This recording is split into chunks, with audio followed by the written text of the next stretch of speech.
Good morning to our students, and thank you to our parents who have logged in to watch this brief video. Firstly, can I say thank you to all of our pupils for their ongoing efforts in relation to our COVID mitigations. Thank you to my colleagues.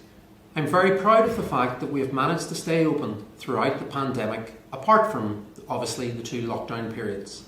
It's really important that we work together to ensure that we keep everyone safe in the building. I know it's difficult, but please ensure that you follow all of the mitigations. Today's video is a brief outline of the school development plan. Our past school development plan was actually a 3-year plan, but it was extended by 1 year because of COVID. We're now in the process of consulting for a new plan that will start in September 2022. It's really important that we hear the views of parents, staff, teaching and non-teaching, and all of you. Please take the time to listen carefully to Mr. Crummy, as he will outline how we're going to use the Kirkland-Rowell surveys to consult with all of those key people. We look forward to hearing your views, and we look forward to developing a plan together that we can ensure we focus all of our efforts on meeting your needs over the next 3 years, and together we can ensure that you receive the education you deserve that will allow you to go out into the world of work and the world of life as a rounded individual, and very proud of the school that you call the Academy. Thank you very much. We look forward to hearing your feedback. Hello everyone. I hope that you're all well. First of all, well done during the pandemic. Your resilience and resolve have been so encouraging. It's lovely to get an opportunity to speak to you about the future direction of the school. All the plans that we have for school are summed up in a document called the School Development Plan, which usually runs for 3 years.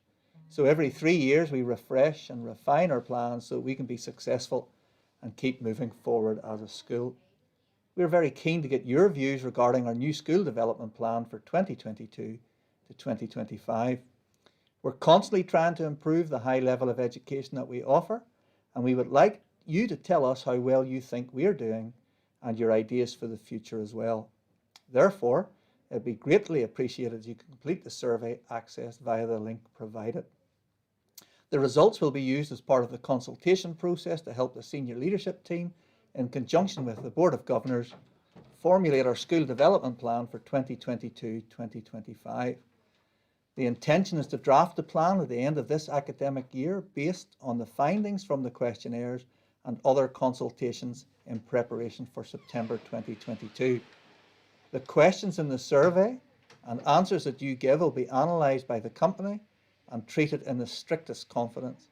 Every response will help us to plan for the future and how we lead and manage the school. We do take great encouragement in providing high quality education, as demonstrated by being placed in the top 10 secondary schools in Northern Ireland in the authoritative Parent Power Survey compiled by the Sunday Times Schools Guide.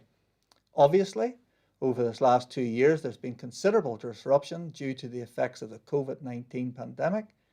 However, we are proud of a number of key areas in school that we have developed during the last 3 to 4 years due to your suggestions and input. So mental health and well-being. We have had weekly contact with vulnerable pupils by pastoral staff during lockdown. A lot of Reach mentoring face-to-face, 1 afternoon a week. There's the Wellbeing Hub in the atrium. There's Love for Life programs, years 9, 11, 13 and 14. Years 8 and 9, Uber Heroes, year 10, Gimme 5, and the Wellbeing Activity Day in June 2021. So a lot's been done in terms of mental health and well-being. Also, in terms of online safety, with a Securus filter in place, and assemblies have been taking place annually on online safety. And then very importantly, in terms of anti-bullying, there's a new policy based on current legislation, and a few of our pupils took part in the joint schools venture and shared an anti-bullying video with every form class. In terms of special educational needs, there's a new learning support hub for SEN pupils. We've also engaged the recovery money post-COVID to fund maths, English, science, languages and music And then there's really targeted intervention with pupils at all levels, but with a focus on years 8 and 12. High quality teaching and learning has been a focus during the last 3 to 4 years. The development of e-learning, and I'm sure you've noticed that every one of your teachers has a new iPad Pro that we've been using for Google Classroom and Google Meet and so on to try and really improve remote learning. Teaching and Learning Committee have been busy. Professor John Hattie, Know Thy Impact. We've been looking at that in great detail, and we've been looking at strategies which make the most impact as informed by research. Assessment and reporting is very important during the last 3 to 4 years, and you can see the use of effort levels and reports in years 8 to 11 to inform you and your parents about your progress, and the use of tracking baseline assessment used in year 8 and pupils' progress tracked throughout the key stages. Reward and recognition is most important. We know that a number of you love the achievement points that you can get, and the Teaching and Learning Committee with the year heads and the school council were surveyed regarding reward and recognition, and you can see what was implemented. Year groups are now rewarded twice a year and presented with a small card or a gift to the value of £5 for having done very well.